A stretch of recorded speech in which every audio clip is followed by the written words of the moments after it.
Inatake ng lalaki ang babae ng nag-iisang assassin's sword technician at tumakbo papunta sa katangian nito.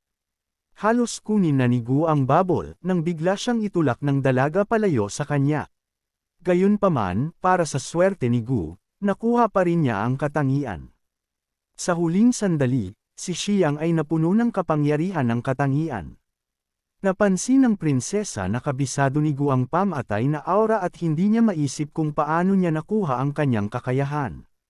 Napansin ng samurai na si Xiang ay may parehong aura sa prinsesa, na maaaring mga hulugan na siya ay may kaugnayan sa dugo. Kaya hindi nila siya kayang bitawan. Narinig ng batang babae ang mga salitang ito at nagpasya na si Gu ay kanyang kamag-anak. Sinimulan ng samurai na salakayin ang prinsesa, ngunit pinaalis niya sila sa isang paggalaw ng kanyang kamay. Sinimulan ng Diyos ng araw na salakayin ang prinsesa at sinabing narinig niya na 3 taon na ang nakalilipas, narating na ng prinsesa ang rurok ng pinakipot na kaharian ng katotohanan. Kaya ngayon, pagkatapos talunin ang prinsesa, mararamdaman niya ang buong kapangyarihan ng dugo nito.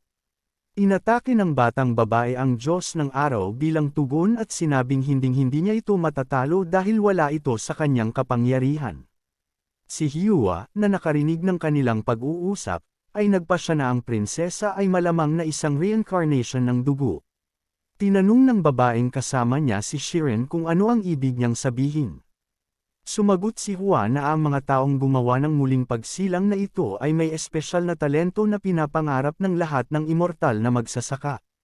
Iba rin ang kakayahan ng gayong mga tao sa paglilinang, at ang bilis ay ilang beses na mas mataas kaysa sa mga ordinaryong tao. Kung ang mga taong ito ay makaligtas, malalampasan nila ang Shenhe Sphere sa lakas at kaligtasan. Sa kasong ito, ang pangunahing kondisyon. Ayon sa alamat, ang dugo ay isang sinaunang masamang nilalang. Isang tao lamang ang nakilala niya bilang kanyang kapareha habang buhay, at nanatiling tapat sa kanya hanggang sa wakas. Ang taong may kakayahang muling magkatawang tao sa kanya ay dapat na isang henyo. Iyon ay hanggang sa natuklasan ng banal na lupain ang isang epekto na tinatawag na elixir. Nalaman ito ng ilang mahusay na masters nang magdagdag sila ng dugo sa kanilang mga tabletas. Ang epekto na lumabas ay maaaring makatulong sa kanila na malampasan ang Shenhe Sphere. Simula noon, ang mga reincarnation ng dugo ay hindi na itinuturing na mga henyo. Ang bawat muling isilang ay ipinadala sa banal na lupain, kung saan sila ay pinalaki bilang isang elixir. Dahil sila ay patuloy na reincarnating, sila ay itinuturing na isang palaging pinagmulan.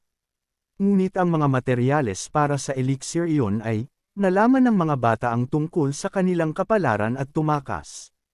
Ang bawat muling pagsilang ay makikita sa kalangitan ng isang mamamatay tao na bituin. Kaya't nang ang dugo ay pumasok sa mortal na mundo, ang banal na lupain ay nangaso, at sa huli, ang buong dinastiya ay nawasak. Siya ay sinigawan kay Gu Xiang na kung siya ay talagang may kaugnayan sa dugo, kung gayon ang sekta, kapag nalaman ito, ay tiyak na magpapatalsik sa kanya. Nagulat si Guy nang ma-realize niya na blood reincarnator pala ang kinuha niyang aura. Kaya, nang masipsip ni Gu ang kanyang nakamamatay na aura, napagkamala ng samurai na si Xiang ay isa sa mga dinastiya. Natuwa si Xiang na binigyan siya ng prinsesa ng pahinga sa pamamagitan ng pakikipaglaban sa Diyos ng Araw.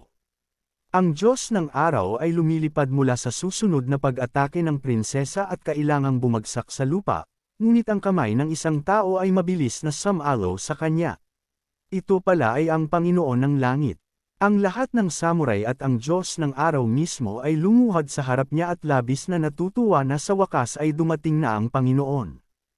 Sinabi ng lalaki na ang dugo ay hindi lumitaw sa loob ng 3 taon, at tila ang pangkat ng Diyos ng Araw ay gumawa ng mahusay na trabaho upang mahanap ito kaya sa pagbabalik sa palasyo ng langit, siya ay gagantimpalaan. Sinabi ni Vladika na siya mismo ang haharap sa prinsesa, at magsasalita na sana tungkol sa mga mag-aaral, nang biglang, pinutol siya ni Hua.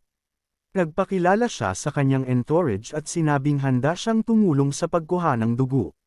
Sinabi ni Vladika na pamilyar siya sa 4 na dakilang angkan at nagulat siya nang makilala ang kanilang mga alagad. Si Hua, na itinuro ang kanyang daliri kay Gu ay nagsabi na marami siyang ginawang masama sa sekta, at hinahabol siya ni Shiren sa pamamagitan ng utos, ngunit sa proseso, hindi niya sinasadyang nakialam sa samurai at sa Diyos. Nang araw, napagtanto ni Gu na ngayon ay may isa pang malakas na halimaw, at kailangan niyang tumakbo habang may ganitong pagkakataon, dahil huli na ang lahat. Inutusan ng Panginoon ang samurai at ang Diyos ni De na hulihin si Gu nang sumugod sila sa paghabol sa kanya. Gayunpaman, sinalakay ng prinsesa ang Diyos ng araw, binibigyang katwiran nito sa pagsasabing hindi pa sila tapos. Ngunit pinigilan ng Panginoon si Prinsesa Qingyan na sinasabi na siya na ngayon ang kanyang kalaban. Binuod ng Panginoon na ang Diablo mula sa Yuan Kingdom ay nagpoprotekta sa isang bata na nakarating sa prison area at tinanong si Hari kung may pagkakataon si Gu na makatakas mula sa samurai ng Heavenly Palace, ang Diyos ng araw, na nakatayong mag-isa sa gitna ng gubat at sinusuri ang paligid na hinahanap si Gu. Sa sandaling ito, ang lalaki ay nagtatago sa likod ng isa sa mga puno at sumasalamin na tiyak na hindi niya naisip na kahit na matapos na makuha ang katangian ng liksi ng halimaw, hindi niya magagawang humiwalay sa Diyos ng araw. Tumingin muli si Shiyang sa kinatatayuan kanina nang humahabol sa kanya, ngunit wala siya doon. Ang lalaki ay nagpasya na ang Diyos ng araw ay umalis, at sa mga salitang mukhang ligtas, ay lumabas sa kanyang pinagtataguan. Sa sandaling ito, ang Diyos ni De, na talagang nagtatago sa mismong punong iyon, ay tumalon kay Shiyang mula sa itaas, na nagbabalak na patayin siya. Umiti si Bo na parang iyon lang ang kailangan niya, at mabilis na umiwas sa pag-atake sa gilid. Napansin ng Diyos ng araw na natagpuan niya ang kanyang sarili sa isang maliit na hukay na may mga itlog na siya mismo ay nabasag. Nagbiro si Gu tungkol sa kahandaan ng mga Diyos, lalo na sa Diyos ng araw, at tinanong kung hinuhuli niya siya o nagnanakaw ng mga itlog.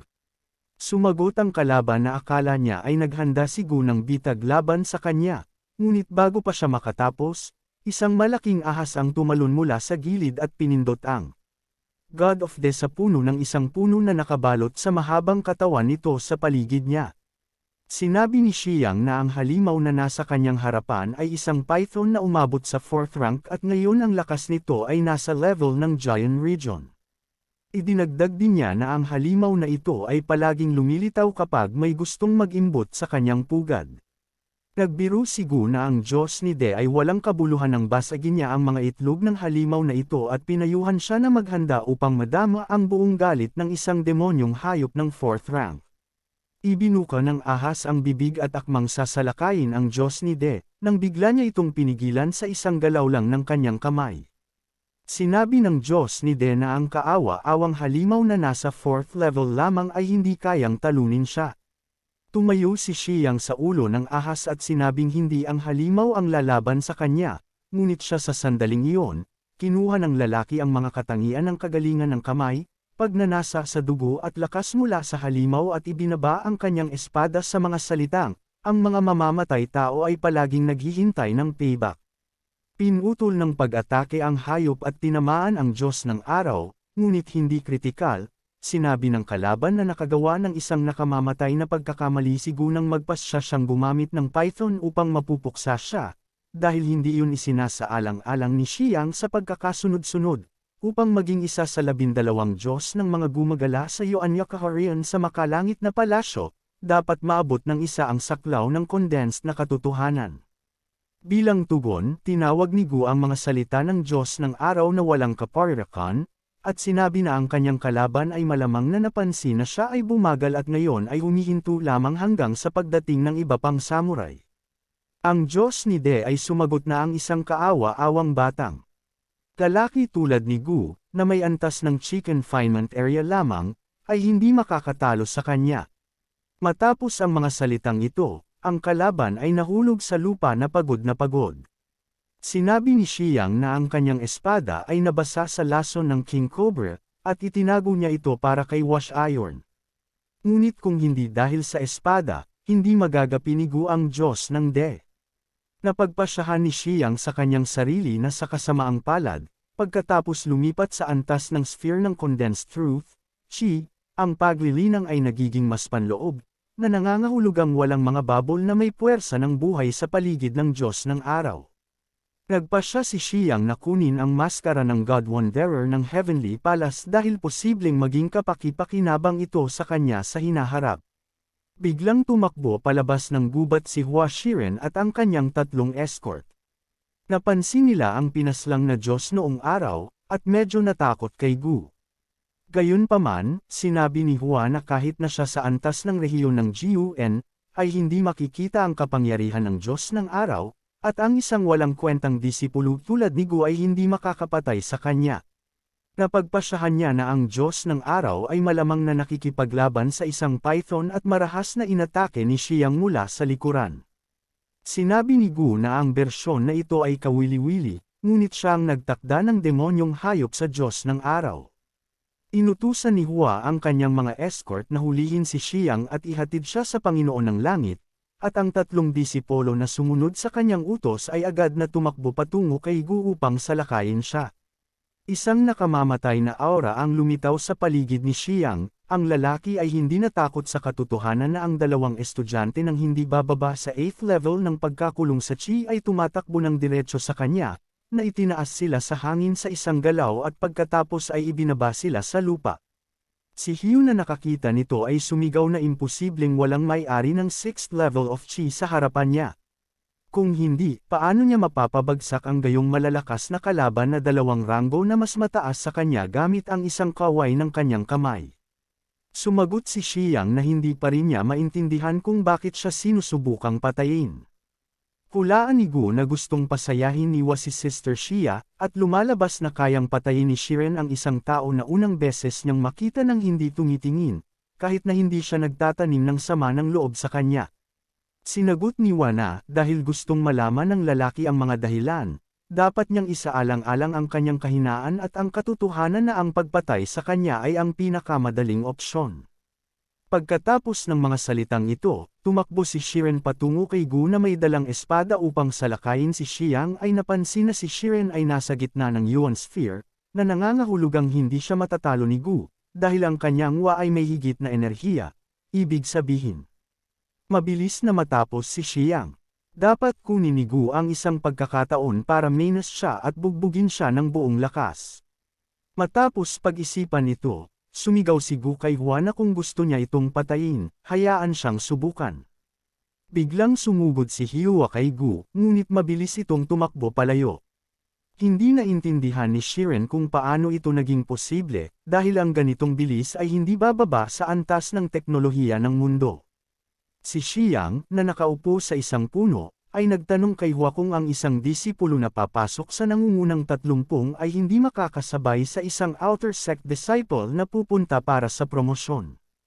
Sa katunayan, ang mga katangian ng Python na naabsorb ni Xiang ay nagpabilis pa sa kanya. Ang galit na si Hua ay sumigaw na ang lalaki ay hihingi pa rin ng kanyang kapatawaran sa kanyang mga tuhod at tumakbo sa kanya gamit ang isang espada. Sa sandaling iyon, tumakbo si Gu pababa mula sa puno, nalulugod na ang lahat ay nangyayari ayon sa kanyang plano. Ngayon ay interesado siyang makita kung gaano siya naging malakas. Nagbanggaan ang mga espada ng dalawang lalaki, at pinutol ng espada ni Xiang ang espada ni Hua sa dalawa.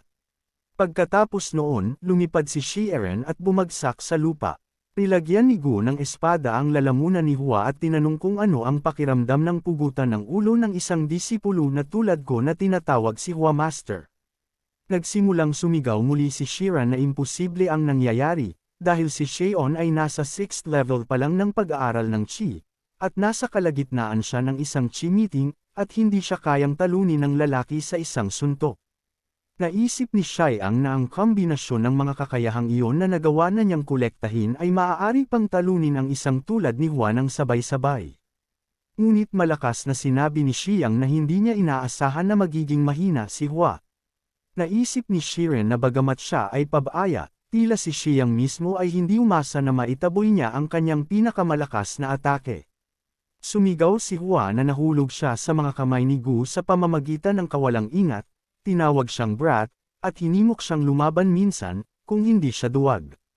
Si Gu, na may mga salitang nagsasabi nito kay Satanas, ay puputulan na sana si Hua nang biglang may narinig siyang ingay na papalapit sa kanila. Sila ay samurai mula sa makalangit na kastilyo. Hinahanap nila si Xiang. Bueno, napagtanto ko na ang makalangit na mga kawal ay mahahanap na siya at si Hua.